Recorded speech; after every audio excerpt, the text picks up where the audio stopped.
평안하시지요? 오늘도 예배할 때 주의 보혈의 능력이 어린 영혼부터 장년들까지 임하길 소망합니다.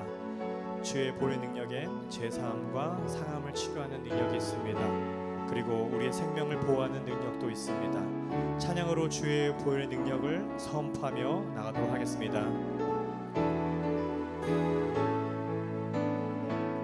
유월절 어린 양의 피로 나의 삶의 문이 열렸네. 저 어둠의 권세는 힘이 없네. 주 보혈의 능력으로 원수가 날 정죄할 때에도 나 그렇게 설 수 있네. 더 이상 정죄함 없네. 난 주 보혈 아래 있네. 나 주 보혈 아래 있네. 그 피로 내 죄 사했네. 하나님의 긍휼 날 거룩해 하시었네. 주 보혈 아래 있네. 나 원수의 어떠한 공격에도 더 이상 넘어지지 않네. 나 주 보혈 아래 있네. 유월절 어린 양의 피로 나의 삶의 문이 열렸네. 저 권세는 힘이 없네. 주 보혈의 능력으로 원수가 날 정죄할 때에도 나 그렇게 설 수 있네. 난 더 이상 정죄함 없네. 나 주 보혈 아래 있네. 나 주 보혈 아래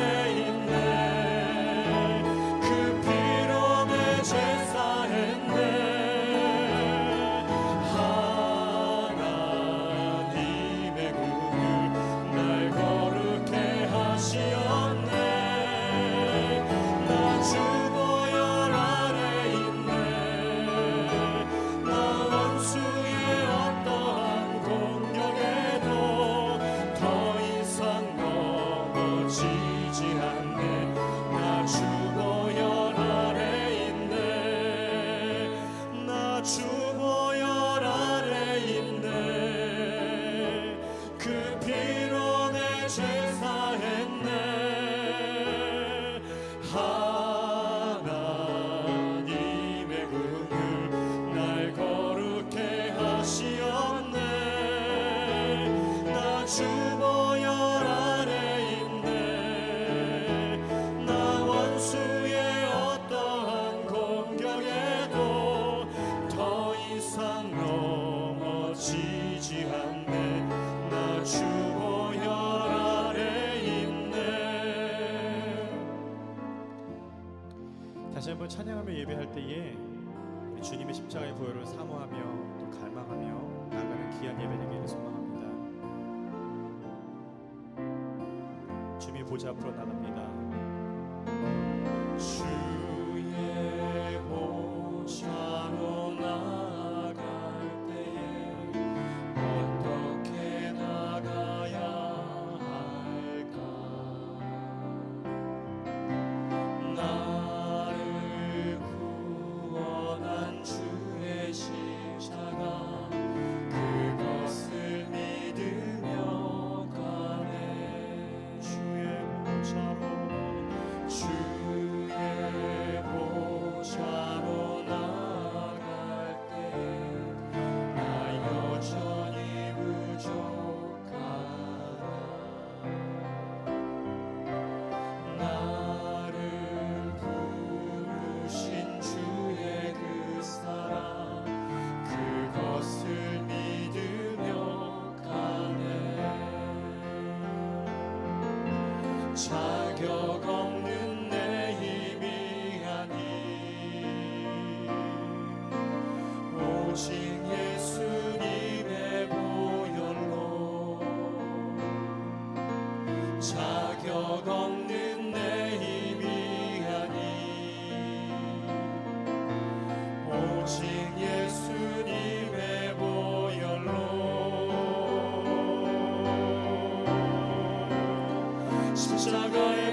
전하신 사랑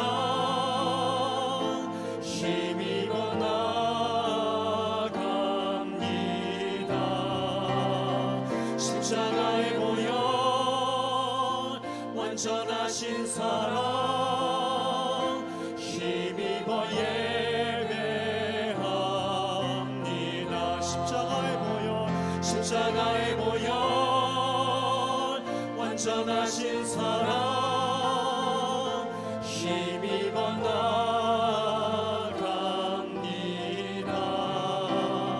십자가의 보혈 완전하신 사랑 힘입어 예배합니다.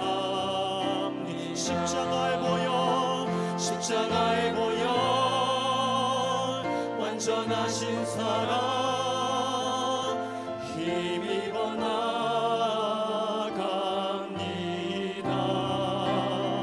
십자가의 보혈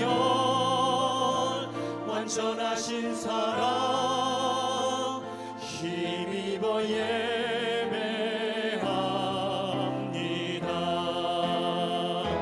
주의 보혈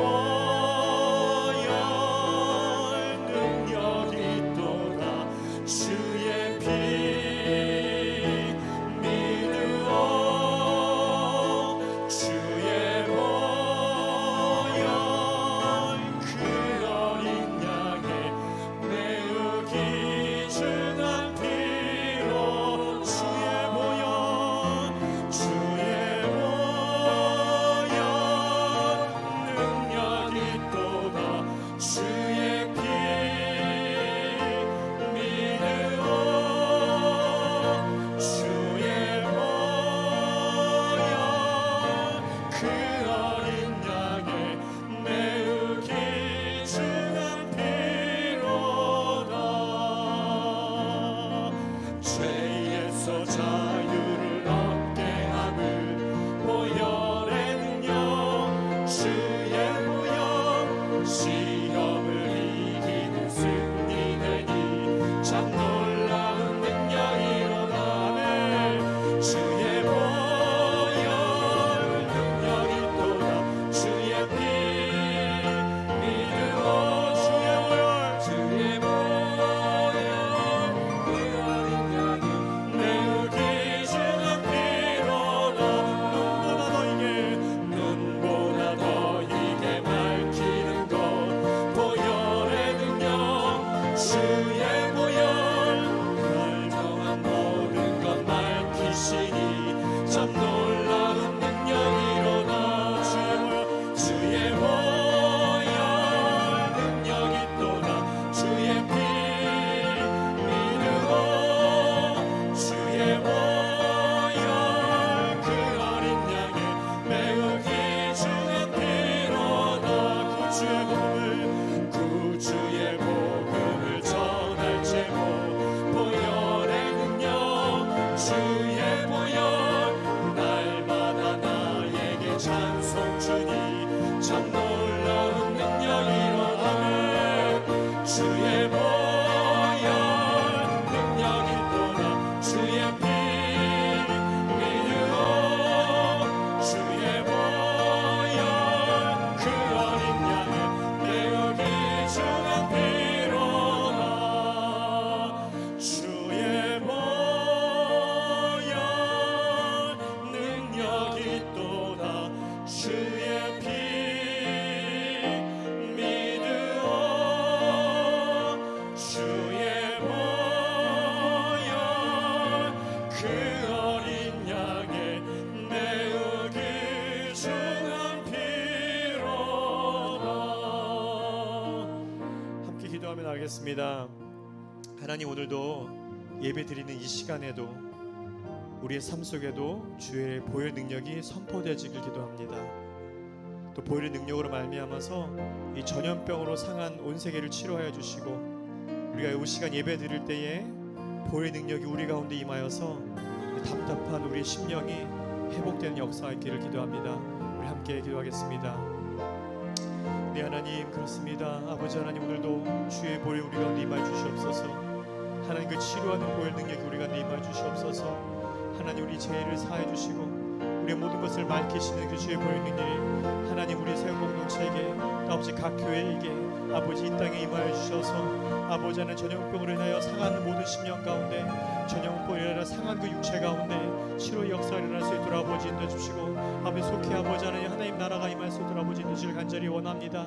하나님 아버지 하나님 우리가 간절히 기도하며 나갈 때에 이 예배 가운데 아버지 기도하며 나갈 때에 보의 능력이 각 가정마다 임하여 주시고 또 아버지 하나님 그 어린 심령부터 또 작년까지 이르러서 아버지 하나님 우리의 마음이 그 하나님이 주시는 아버지의 능력으로 말미암아서 회복되는 역사를 할 수 있도록 아버지 주시옵소서.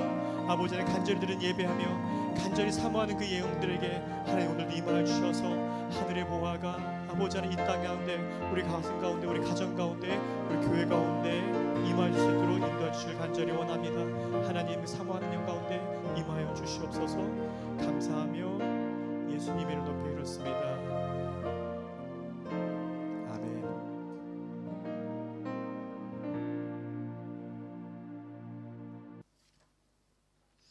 우리 함께 신앙을 고백드리겠습니다. 나는 전능하신 아버지 하나님 천지의 창조주를 믿습니다. 나는 그의 유일하신 아들 우리 주 예수 그리스도를 믿습니다. 그는 성령으로 잉태되어 동정녀 마리에게서 나시고 본디오 빌라도에게 고난을 받아 십자가에 못 박혀 죽으시고 장사된 지 사흘 만에 죽은 자 가운데에서 다시 살아나셨으며 하늘에 오르시어 전능하신 아버지 하나님 우편에 앉아 계시다가 거기로부터 살아있는 자와 죽은 자를 심판하러 오십니다. 나는 성령을 믿으며 거룩한 공교회와 성도의 교제와 죄를 용서받는 것과 몸의 부활과 영생을 믿습니다. 아멘. 함께 하나님 말씀 같이 읽겠습니다. 사도행전 11장 오늘은 17절, 18절 두 절만 같이 읽겠습니다. 사도행전 11장 17절에서 18절 두 절만 같이 한 목소리 읽겠습니다.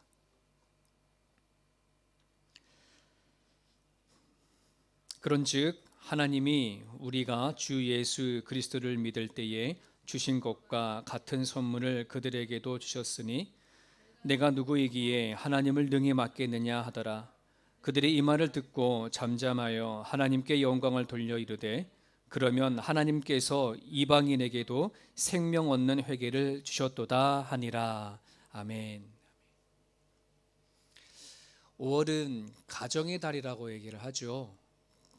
그래서 항상 늘 교회마다 첫째 주는 어린이 주일, 둘째 주는 어버이 주일, 셋째 주일은 스승의 주일 이렇게 해서 가깝게 주일로 지켜지는데 하지만 우리가 어린이 주일이라고 하더라도 어린이가 예배의 주인공이 될 수가 없고 어버이 주일이라고 하더라도 우리의 아버지 어머니가 예배의 주인공이 될 수가 없는 거죠. 항상 예배의 그 주인공은 우리를 이 땅에 보내시고 또 우리를 살게 하시고 또 생명을 거두시는 하나님이 예배의 주인공이 되어질 줄 압니다. 그래서 언제나 그랬듯이 매 주일은 하나님 주일입니다. 서두를 이렇게 시작한 이유는 뭐냐면 오늘 어버이 주일이지만 자녀로서 어버이를 공경하라라고 하는 포커스가 아닌 영원한 우리의 부모이신 하나님께서 우리 자녀들에게 정말 간절히 바라는 그 마음을 전하고 싶어서 이게 서두를 이렇게 꺼냈습니다. 여러분 우리가 지금 살아가고 있는 이 시대에는 앞을 예측할 수가 없어요. 그리고 절망적인 소식들이 참 많이 들리고 우리가 또 언제도 같이 모여서 예배가 드려질지는 아직 잘 모르겠습니다. 사회, 정치, 경제, 문화 모든 부분들이 참 예측 불허한 시대를 살아가고 있는데 이러한 상황 가운데 하나님께서는 우리들에게 어떤 마음으로 다가오시고 또 어떤 마음을 갖고 계시는가 말씀을 읽고 묵상하면서 그런 생각을 했어요. 하나님의 마음은 한결같을 거다. 이 세상 우리 창조하시고 인간의 죄가 들어올 때부터 지금까지 하나님은 우리를 향해서 요구하시고 부탁하시고 바라는 것이 한결같은 것이 있을 거다. 그게 뭐냐면 회개가 아닐까 생각을 갖습니다. 회개. 여러분 예수님께서 이 땅에 오셔서 공생애를 시작할 때에 세상을 향해서 외친 말씀이 있어요. 예수님의 그 외침을 혹시 기억하시나요? 마가복음 1장 15절에 보면 이르시되 때가 찼고 하나님 나라가 가까웠으니 회개하고 복음을 믿으라 하시더라. 이게 예수님께서 공생의 시작을 할 때에 하셨던 말씀이에요. 여러분, 하나님도 그러시고 예수님도 그러시고 성령께서도 마찬가지고 오늘 우리들에게 요구하는 것이 있어요. 요청하는 것이 있어요. 그게 회개입니다. 회개 없이는 구원이 없거든요. 회개가 없이는 천국도 없고 복음도 없기 때문에 그렇습니다. 그런데 좀 전에 말씀드렸던 예수님께서 말씀하신 마가복음 1장 15절에 보면 하나님 나라가 가까웠으니 회개해라 복음을 믿으라 하시더라 라는 말씀이 있어요. 근데 우리가 일반적으로 생각하게 되어지면 예수님을 믿어야 회개하는 거잖아요, 순서가. 그죠? 예수님을 믿어야지만 그 다음에 우리는 회개가 되어지는데 오늘 예수님은 뭐라고 말씀하냐면 회개하고 복음을 믿으라 라고 하십니다. 여러분, 일반적으로 우리가 예수님을 믿고 회개하는 게 맞아요. 그런데 왜 예수님께서는 회개하고 복음을 믿으라라고 하는 이 말씀 의도적으로 회개를 앞에 붙였냐면 진짜 믿음이라고 한다는 것은 회개가 이루어졌을 부터 시작하기 때문에 그래요. 예수님께서 하늘의 메시지를 전파할 때에 수많은 사람들이 예수님을 믿고 따랐어요. 하지만 예수님께서 십자가 길을 걸어가신다고 했을 때에 예수님을 믿고 따랐던 사람들이 어떻게 했을까요? 다 뒤로 돌아서서 자기 길을 가버렸어요. 예수님을 안 믿는 게 아니거든요. 예수님을 믿는 믿음은 있었으나 그들에게는 회개하는 마음이, 회개가 진짜 일어나지 않았기 때문에 그렇습니다. 진짜 믿음이라고 한다는 것은 진짜 내가 회개를 했느냐 하는 것부터 그 믿음이라는 것은 시작이 되기 때문에 그렇습니다. 자, 그런 것을 보면 그리스도인에게는 두 종류의 사람이 있습니다.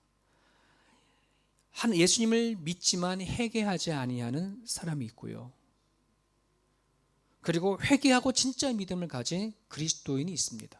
교회 안에 두 종류의 사람이 있다는 거예요. 자, 그렇다면 누가 구원을 받을까요? 누가 천국을 갈까요? 우리는 늘 알고 있듯이 예수님을 믿기만 하면 구원받는다라고 하잖아요. 예수님 믿고 구원받으세요 이렇게 좀 전도하잖아요. 그러면 예수님을 다 믿는데 그럼 누가 구원 갈 거냐? 여러분, 하나님을 믿는다고 구원을 받는다 그 얘기한다면 굳이 회개할 필요가 없어요. 여러분, 예수님 믿는 거 쉬운 일이 아닙니다.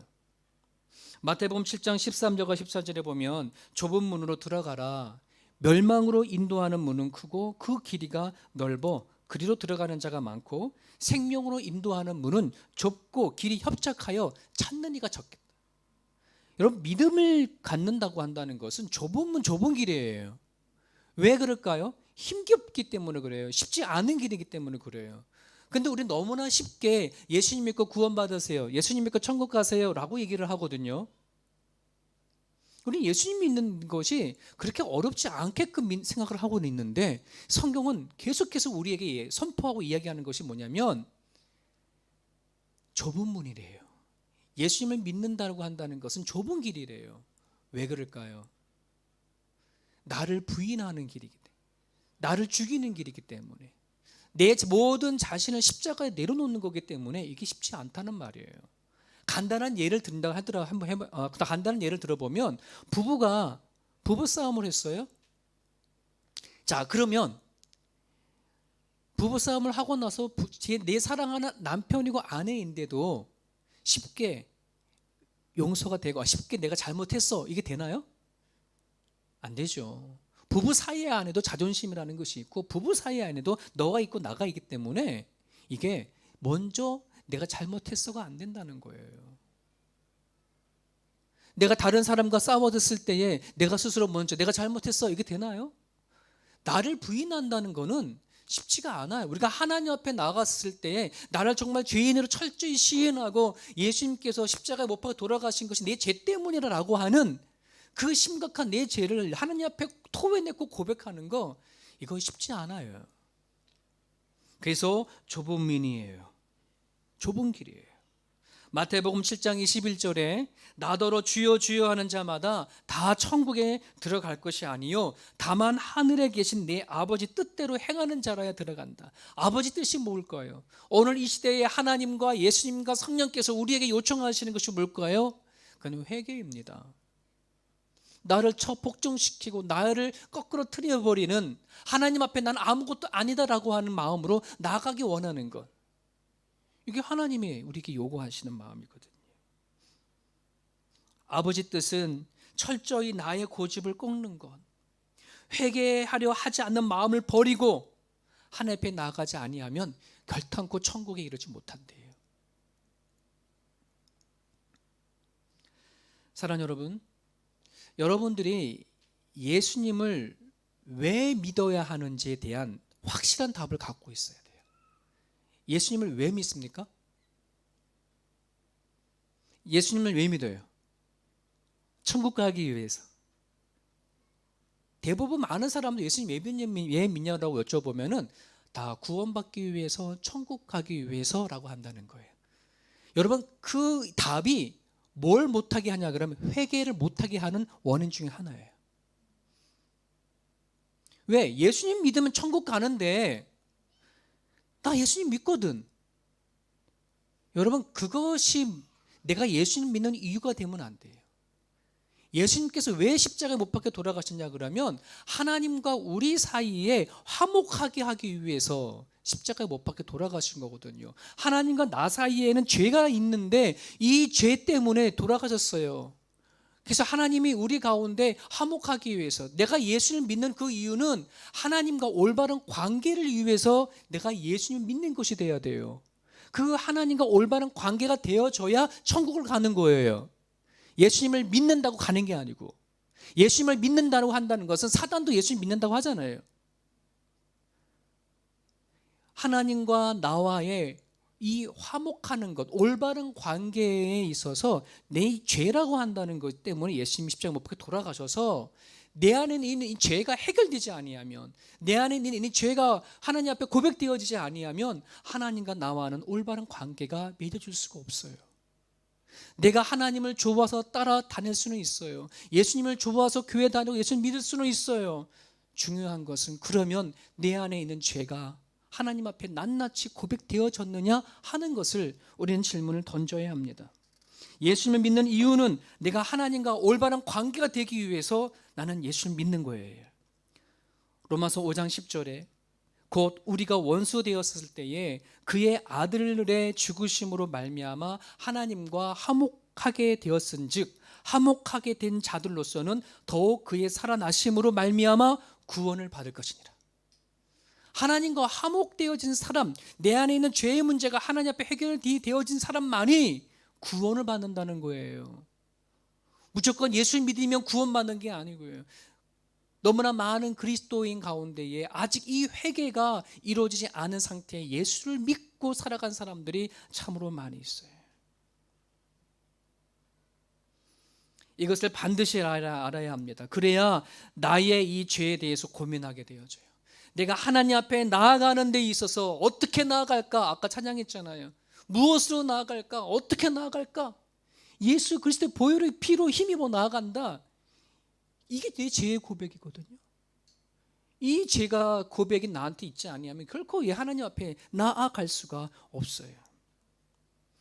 여러분, 교회의 사명은요, 다른 게 아닌 정말 교회 안에 들어온 모든 성도가 하나님 앞에 회개하고 하나님의 백성으로 하나님 백성이 되게 하는 것, 이게 교회의 사명이어야 합니다. 오늘 교회 안에 100명, 200명, 1000명, 10,000명의 성도가 있다 할지라도 과연 하나님 앞에 철저히 회개한 성도는 과연 여러분이 보셨을 때 얼마나 될까요? 몇 프로나 하나님 앞에 철저히 회개해서 하나님의 백성에 대한 상태에서 예배하는 사람이 얼마나 되어질까요? 나는 죽고 예수로 살아가는 세움교회 온 성도들이 다른 목적이 아닌, 다른 사명이 아닌 나를 주님 앞에 가지고 나아가 회개하는 사명으로 쓸 수 있기를 간절히 바라요. 여러분 마음속에 죄에 대해서 진절머리가 난다거나 나 정말 역겹고 싫은 마음이 반드시 있어져야 합니다. 내 안에 죄 때문에 통곡하고 진짜 울어본 그런 시간이 저와 여러분 가운데 있어져야 합니다. 만약 그것이 없다면 내가 예수님을 믿을지 모르지만 진짜 회개는 이루어지지 않았다고 보면 돼요. 창세기에 보면 모태신앙 야곱이 나옵니다. 여러분, 모태신앙 야곱이 야복강 강가에서 하나님과 씨름하던 이야기 너무 잘 알잖아요. 여러분, 그 사건은 너무나도 중요한 사건이에요. 야곱에게. 야곱은 태어날 때부터 아버지, 그의 할아버지를 통해서 하나님이 어떠한 분인지 다 들었던 사람, 그러니까 모태신앙인자예요.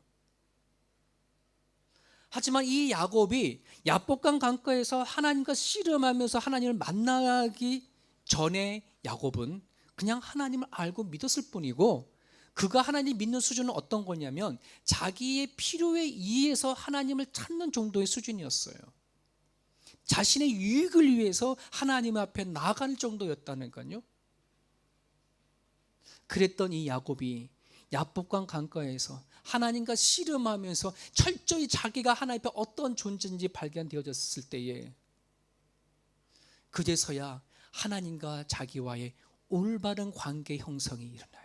자기를 두렵게 했던 것, 자기를 매게 했던 것, 자기 뜻대로 살았던 모든 것을 내어놓고 이젠 하나님을 향해 예배할 수 있는 존재가 되어진 거거든요. 이것이 우리에겐 진짜 회개의 체험이 우리 가운데 있어줘야 한다는 것이에요. 이런 체험이 있는지 여러분 각자에게 한번 물어보십시오. 야곱이 야복강 강가에 씨름하면서 하나님을 만난 그 경험이 여러분 가운데 있는지, 있는 것 같기도 하고 없는 것 같기도 하고 우물쭈물하면은 아직 체험이 없다라고 보면 돼요. 여러분, 하나님께서 고넬료를 통해서 베드로를 통해서 고넬료에게 예수님의 복음을 전하게 하신 이유가 뭘까요? 고넬료가 하나님을 안 믿어서 하나님 믿게끔 한 건가요? 그렇지 않아요. 고넬료는 하나님을 믿었던 사람이에요. 경건했던 사람이요, 남을 구제도 잘했던 사람이요, 하나님의 자기 많이 기도했던 사람이에요. 그럼에도 불구하고 하나님이 베드로를 통해서 고넬료에게 주고자 했던 것이 뭘까요? 철저히 자기 안에 있는 죄를 발견하게 하고 하나님과 올바른 관계를 맺게 하기 위한 하나님의 의도예요. 하나님의 선물이었기 때문에 그렇습니다. 오늘 베드로가 예루살렘에 돌아가서 예루살렘 교회에게 고넬료가 복음을 받아들인 이야기를 보고를 했었어요. 그래서 많은 사람들이 너가 어떻게 이방인들과 같이 가서 이렇게 지낼 수 있고 밥을 먹을 수 있고 세를 베풀 수 있냐라고 했었을 때에 베드로는 자기의 꿈과 환상 이야기를 쭉 얘기를 하고 고넬료가 신앙의 고백을 했던 것을 다 얘기했었을 때에 거기 모였던 예루살렘에 있는 모든 교회의 성도들이 뭐라고 얘기했냐면 정말 고넬료에게 하나님께서 생명을 얻는 회개를 주셨구나라고 그렇게 얘기를 했어요. 생명을 얻는 회개. 여러분, 저나 여러분들이나 회개는 회개를 하되 생명을 얻는 회개가 되어줘야 돼요. 이것이 과연 나한테 있느냐라고 한다는 것입니다. 오늘 우리가 하나님을 믿는 것보다 더 급한 것이 회개입니다. 그것도 생명을 얻는 회개입니다. 나는 언젠가 하나님 앞에 회개했어, 한번 그 일시적으로 해버리는 것이 끝난 회개가 아니라 지금도 지속적으로 내 죄와 싸우는 회개가 과연 있느냐 한다는 것이에요. 그 진정한 회개를 하는 사람들은요, 어떤 일이 일어나냐면 바울이 고백했던 것처럼 바울이 로마서 7장 19절에 이런 고백을 했어요. 내가 원하는 바 선은 행하지 아니하고 도리어 원하지 아니하는 바 악을 행하는도다. 만일 내가 원하지 아니하는 그것을 하면 이를 행하는 자는 내가 아니요 내 속에 하는 것이 내 속에 거하는 죄니라. 오호라, 나는 공고한 사람이라. 이 사망의 몸에서 누가 나를 건져내랴. 여러분, 이 고백을 할 수 있어야 돼요. 진짜 회개를 한 사람은 이 바울의 이 고백이 어떠한 것인지, 어떠한 심정인 것인지 너무나 잘 알기 때문에 그래요. 이 바울의 이 말씀을 읽으면서도 내 마음 안에 전혀 이게 이해가 되지 아니하고 마음에 와닿지 않는다면, 여러분, 나는 지금까지 살아오면서 하나님의 진정한 회개가 토해내지 않다라고 여러분 보시면 되죠. 정말 간절히 바랍니다. 여러분의 가정 안에서 예배를 드리고 또 하나님 앞에 기도하고 찬양할 때에 여러분, 이제는 하나님 앞에 철저히 여러분이 갖고 있는 죄를, 허물을 드러낼 수 있는 그런 시간을 여러분이 가졌으면 좋겠습니다. 그러면 과연 그러면 생명을 얻는 회개는 어떤 거냐? 생명을 얻은 회개를 갖고 있는 사람들에게는 어떤 일이 일어나느냐? 세 가지를 한번 점검해 말씀을 드릴 텐데 한번 여러분 점검해 보세요. 내 안에 생명을 얻은 회개를 가진 사람들은 기도하세요, 말씀을 읽으세요 라고 할 필요가 없어요. 왜 그럴까요? 하나님과 일대일의 인격적인 만남을 가진 사람들에게는 굳이 기도하라고 할 필요가 없어요. 말씀을 들으라, 묵상하라 할 필요가 없어요. 왜? 그것이 얼마나 중요하고 소중한 것인지를 알고 있기 때문에 그렇습니다. 여러분, 어렸을 때에는 아이들에게 너 양치질해, 세수해 막 이렇게 얘기하거든. 얘네들이 이게 얼마나 중요한지 몰라요. 왜 매일같이 해야 될지 몰라요. 하지만 애들이 커버리면 뭐 하는 거예요? 이제는 세수하라 하지 않아도 세수하고, 이빨 닦지 말라 하더라도 이빨 다 닦고 하잖아요. 그렇죠? 왜 중요한지 안다는 말입니다. 내가 하나님 앞에 진정으로 회개해서 생명을 얻은 그 사람에게는 내가 하나님 앞에 1대1로 만나서 내가 기도하고 말씀을 묵상하는 그 만남이 얼마나 소중하고 귀한지 알기 때문에, 그래서 그렇게 말할 필요가 없어요. 여러분, 우리가 인생을 살아가다 보면은요, 복잡하고 막 분주하면요, 하나님을 만날 수 있는 기회가 없고요, 그럴 때 잘 못 만나요. 철저히 혼자 있을 때에, 외로울 때에, 고독할 때에, 절망이 있었을 때에 하나님을 만날 수 있거든요. 여러분이 지금까지 살아오는 가정 가운데 너무 분주하게 바쁘게 살아왔다 그러면 아마 하나님 만날 수 있는 기회가 별로 없었을 거예요. 하지만 요즘처럼 자가격리하는 시대 속에서는 하나님을 만날 수 있는 그런 기회가 있지 않습니까? 여러분이 하나님 앞에 1대1로 만날 수 있는 그런 시간이 있었으면 좋겠습니다. 사랑하는 여러분, 하나님과 올바른 관계를 맺은 사람은 내가 살아가는 데 있어서 내가 필요에 의해서만, 문제가 있을 때만 기도하고 말씀 붙잡는 게 아니라 그 문제와 상관없이, 내 감정과 상관없이 하나님 앞에 그냥 나가는 것, 이것이 내 안에 회개가 있다고 하는 증거예요. 두 번째는 생명을 얻은 회개를 하신 분들은 예수님과의 이 만남의 사건을 인생의 최고의 가치로 둔다는 거예요. 최고의 가치로 둔다는 거. 내가 인생을 살아갈 때 목숨과 같았던 것들보다 예수님의 그 만남이, 예수님의 자체가, 가치가 더 중요하다는 것을 알고 살아간다는 것이에요. 여러분, 예수님 만나기 전에 목숨 걸고 살았던 것, 목숨만큼 귀했던 것이 어떤 거였을까요? 많은 사람들은 물질일 수도 있을 거고, 명예일 수도 있고, 권력이요, 자존심이요, 나름대로 자기가 목숨과 같이 걸었던 것이 있었을 텐데, 그러나 예수님을 만난 사람들, 진짜 하나님 앞에 내 속에 있는 걸 토해내고 예수님만이 아니면 내가 살아갈 수 없어요 라고 한 사람들에게는 예수님이 최고의 가치가 되어줄 수밖에 없어요. 이것에 대해서 여러분들이 흔들림 없는 고백을 할 수 있기를 간절히 바랍니다. 정말 진정한 회개 없이는 생길 수 없는 그러한 마음이기 때문에 그렇습니다. 사랑하는 여러분, 하나님과 세상 양다리를 다 같이 걸칠 수 없어요. 종종 어떤 사람은 하나님도 잘 믿고 세상에서 잘 되면 얼마나 좋냐 할지 모르겠습니다만, 성경 어딘지 한번 찾아보세요. 그 두 개를 다 용납하는 성경 구절을 한번 갖고 와 보세요. 그럴 수 없어요. 하나님은 분명히 양다리는 죄예요. 하나님 아니면 세상, 둘 중에 하나를 우리를 향해서 선택하라라고 얘기를 하십니다. 하나님을 믿을 때에 하나님 외에 내가 목숨과도 가치 있던 것을 내려놓을 수 있는 것, 하나님만의 최고의 가치가 되어지는 것, 그런 고백을 할 수 있는 사람이 진정한 회개가 이루어진 증거입니다. 마지막 하나를 더 얘기한다면 씨름입니다. 자기 자신과의 씨름입니다. 여러분, 야복강 강가에서 야곱이 하나님과 씨름했을 때에 야곱이 그 씨름을 걸어간 게 아니라 누가 걸어오셨나요? 하나님이 야곱을 찾아와서 씨름을 건 거예요. 여러분, 그 하나님이 야곱을 찾아와서 씨름을 걸었을 때에 그 야곱은요, 정말요 힘들이 들었거든요. 고통스러웠어요. 여러분, 우리가 하나님을 믿고 거기 안에 내 자아를 깨트려지고 내려놓는다는 이 싸움은 쉬운 싸움이 결코 아니거든요. 이 싸움이 내가 살아가는 삶 가운데 일어나느냐 일어나지 않느냐의 차이입니다. 진정한 회개가 일어나지 아니하는 사람은 내 자아와 하나님과의 이 싸움이 일어나지가 않아요. 하지만 내 안에 죄를 진정 고백했던 사람은 끊임없이 하나님의 말씀과 내 자아를 끊임없이 가지고 나와서 싸움을 하고 힘겨운 싸움을 하게 되어집니다. 이 싸움이 있기를 간절히 바랍니다. 그 씨름을 통해서 내 안의 죄가 얼마나 크고 악한지를 깨달을 때에 그제서야 터져 나오는 것이 예수님이 아니면 안 됩니다. 하나님 아니면 안 됩니다. 야곱이 천사와 씨름할 때 바리지 자리를 잡고 늘어내졌던 것처럼 자기 한도뼈가 꺾어질 때까지 붙잡고 있었던 그 이유가 뭐냐면 하나님 아니면 안 된다라고 하는 처절한 것을 느꼈기 때문에 그래요. 여러분, 오늘 우리 마음에 그 마음이 있어야 돼요. 정말 내 마음이 하나님의 진정한 회개가 되어졌다 그러면 하나님의 바지저고리를 자꾸 늘어지는 하는 그런 마음이 있어야 합니다. 하나님 아니면 이 세상 살아갈 수 없어요. 하나님 아니면 나는 바르게 살 수 없어요 라고 하는 그 마음이 우리 가운데 있어줘야 한다는 것입니다. 사랑하는 여러분, 어떻습니까?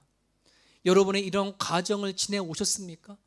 아니면 아직 과정을 지나가기 전입니까? 진정한 회개를 가진 여러분이 있다면 끊임없이 하나님 앞에 가지고 나아가 철저히 여러분 십자가 앞에 여러분 자신의 모습을 내어놓고 나갈 수 있기를 간절히 바랍니다. 아직 내 안에 아직 이러한 것이 생겨나지 않아야 했다면 급한 겁니다.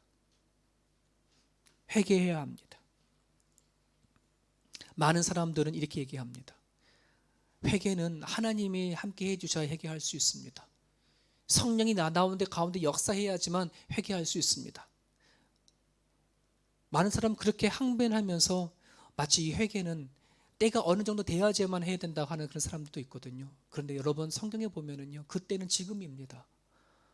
하나님의 특별한 은혜는 지금 내려주고 있는 지금 때고 성령은 지금 온 세상에 가득하게 임재해 줬습니다. 언제 회개하느냐? 지금입니다. 하나님은, 예수님은 지금도 하루하루를 지금도 이 세상을 존속하게 하는 그 이유는 우리로 하여금 진정한 회개를 통해서 구원받기 위해서 기다리시는 거기 때문에 그렇습니다. 디모데전서 2장 4절, 하나님 모든 사람이 구원받으며 진리를 아는 데 이르기를 원하노라. 여러분, 우리는 내가 병에 걸렸을 때 내 병은 스스로 치료할 수 없어요. 하지만 내가 병들을 가게끔 내가 독을 먹고 내 스스로 병을 갖게끔 할 수는 있어요. 하지만 스스로 치료할 수 없죠. 여러분, 우리 스스로가 내가 무엇인가 해결할 수 없고 내가 뭔가 용서할 수 없고 내 죄를 스스로 해결할 수 없지만 우리는 뭐 할 수 있어요? 죄를 멈출 수는 있어요. 죄를 내가 하나님 앞에 회개하고 고백할 수 있어요. 그것이 지금 필요할 때입니다. 사도행전 3장 19절입니다. 그러므로 너희가 회개하고 돌이켜 너희 죄 없이 함을 받으라. 이같이 하게 되면 새롭게 되는 날이 반드시 주 앞에 이루어진다. 여러분, 새로운 날은요, 언젠가 오겠지라고 아니라 내가 회개하는 그 순간, 진정한 회개가 이루어진 그 순간이 새로운 날입니다.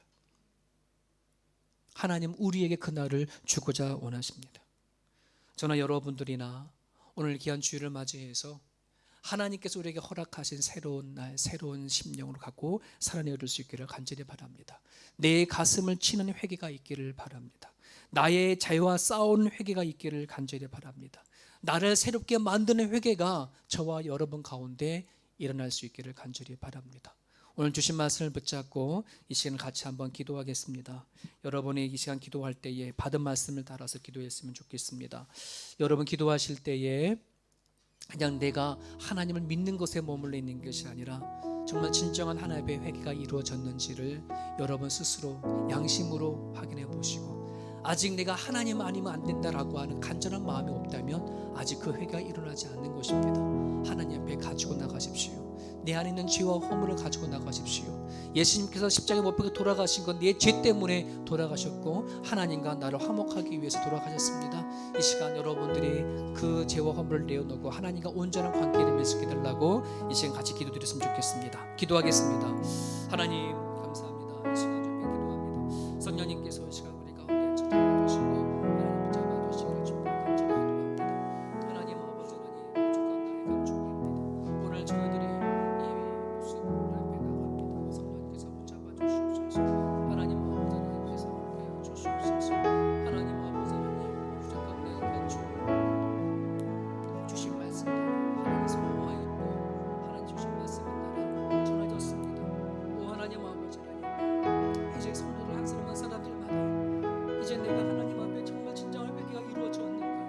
돌아가 예수님 믿고 천국 가고 예수님 믿고 구원받는 그 문제 앞에 하나님, 정말 나는 회개가 이루어졌는지, 그냥 단순히 하나님을 그냥 알고 믿는 것만으로 머물러 있는지 우리가 반성할 수 있게 도와주시옵시고, 진짜 하나님 아버지 하나님, 계속해서 끊임없이 내 안에 있는 이 죄성과 싸워나갈 수 있는 우리 모두가 되어줄 수 있도록 하나님 붙잡아 주시옵소서. 아버지 하나님, 정말 주님 안에 이것이 이루어져야 내가 살아가는 순간순간마다 하나님을 의지하며 살아갑니다. 하나님을 붙잡고 살아갑니다.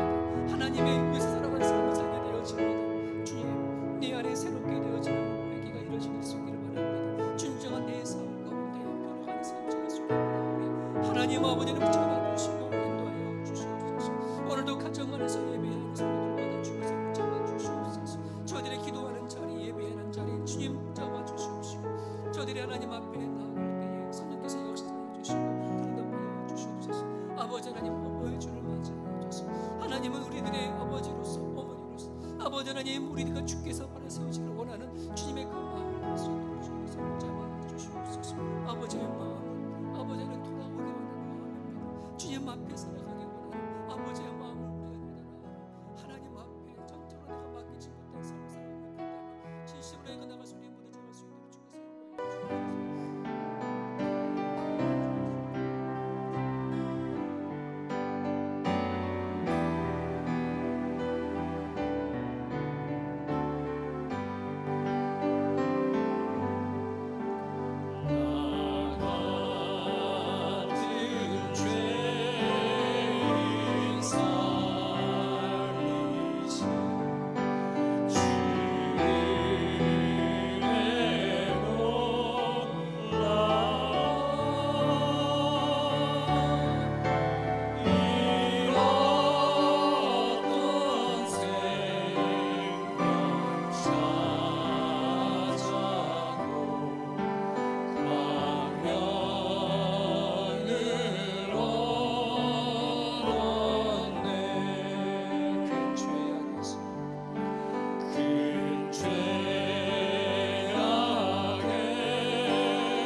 살아계신 하나님 아버지 하나님, 저희는 오늘 어버이 주일로 지키지만 하나님이 우리 어버이로서, 영원한 부모로서 우리에게 간절히 바라시고 요청하는 것이 회개인 것을 우리는 또다시 마음으로 받아들입니다.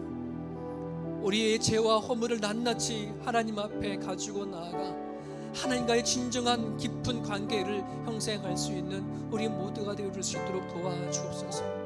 불완전하고 불확실한 하나님 이 시대 속에 하나님 아니면 살아갈 수 없음을 우리가 시인하고 고백하고 나가기에 부족함이 없도록 도와주시옵소서.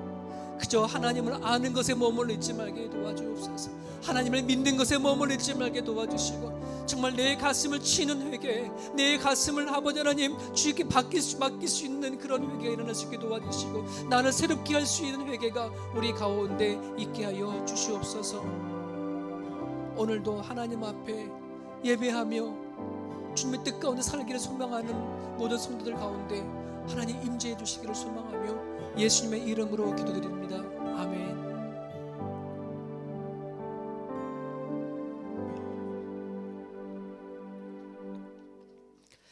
여러분들에게 교회 소식 전달해 드리겠습니다.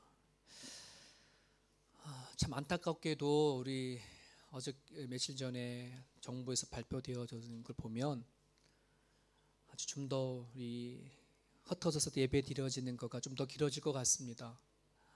한 6월 첫째 주부터 같이 모여는 예배가 됐으면 좋겠는데 아마 7월까지 가지 않을까라고 하는 그런 걱정도 많이 있는데요. 여러분 하루속히 저희들이 모여서 예배 드릴 수 있도록 여러분 간절히 기도해 주시고, 또 그날이 짧아지든 길어지든 항상 우리 마음속에 믿음과 신앙을 잃어버리지 않도록 살아가는 삶 가운데에 하나님 붙잡고 나갔으면 좋겠습니다. 우리 다음 주부터는 공중 기도를 할 수 있는 그게 여건이 되어질 것 같아서 다음 주부터는 우리 요람에 보면은 2020년도 기도자 순서가 나와 있거든요. 거기에 맞춰서 여러분 그 공중 기도 준비해 주셨으면 좋겠습니다. 각 가정에서 온라인 예배를 잘 드리고 있는 걸 알고 있는데요. 우리가 서로 위로받고 힘을 얻기 위해서 가정 예배 드리는 거를 좀 사진을 찍어서 저한테 보내주시면 나 혼자만 집에서 예배 드리는 게 아니라 다 같이 예배 드리고 있구나 하는 그런 마음으로 서로 간에 좀 이렇게 위로를 받을 수 있을 거로 생각이 되어집니다. 부탁드리겠습니다. 신방이 가능해졌습니다. 정부의 발표에 의하면 많이는 가지 않지만 제가 개인적으로 이렇게 신방 가능할 수 있으니까 혹시 신방이 원하시는 그런 가정들이 있으면 셀 리더들에게 말씀해 주셔서 신방 요청해 주시면 감사하겠습니다. 다른 건 주보를 잘 참고해 주시고 살아가는 삶의 현장 가운데 늘 건강하시고 또 문제가 있으시면 언제든지 연락 주시면 감사하겠습니다. 다 함께 자리에서 일어나셔서 우리 마지막 찬양 같이 드리시고 그리고 기도하고 마치도록 하겠습니다.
하나님 아버지, 지금까지 도와주시고 함께 해주시고 살게 하여 주셔서 감사드립니다. 먹을 것을 주시고 누울 집을 허락해 주시고 또 저희 살아가는 가정 가운데에 부족함 없이 때에 따라 돕는 은혜를 허락해 주신 은혜 진심으로 감사를 드립니다. 오늘도 각 가정 안에서 예배드리고 또 하나님을 향한 마음으로 헌금하는 손길들을 주님 기쁨으로 흠양하여 주옵소서. 하나님의 자녀들을 우리 하나님 누구보다도 긍휼히 여겨주시고 또 지켜주시는 분인 줄 믿습니다. 살아간 삶의 현장 가운데 염려와 근심과 걱정, 두려움이 있거든 우리 하나님 붙잡고 넉넉히 이겨나갈 수 있도록 좀 붙잡아 주옵소서.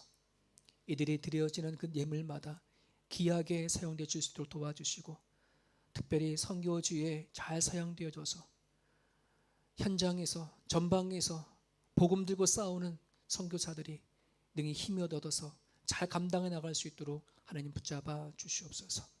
가정들마다 하나님 뭐가 필요한지 미리 아시오니 책임져 주시고 도우시고 이들이 하나님 되어 주옵소서.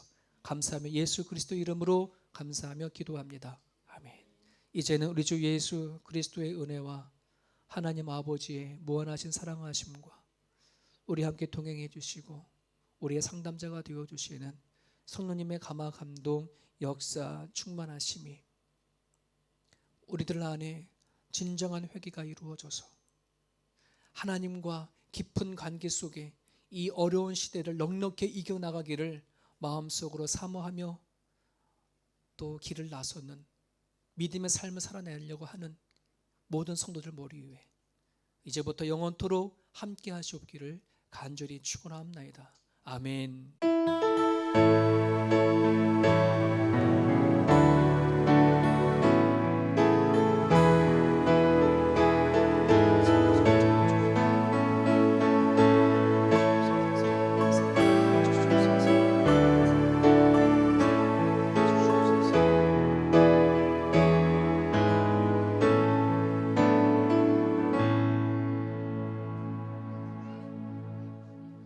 한 주간도 주님 가운데 은혜 가운데 승리하시길 바랍니다.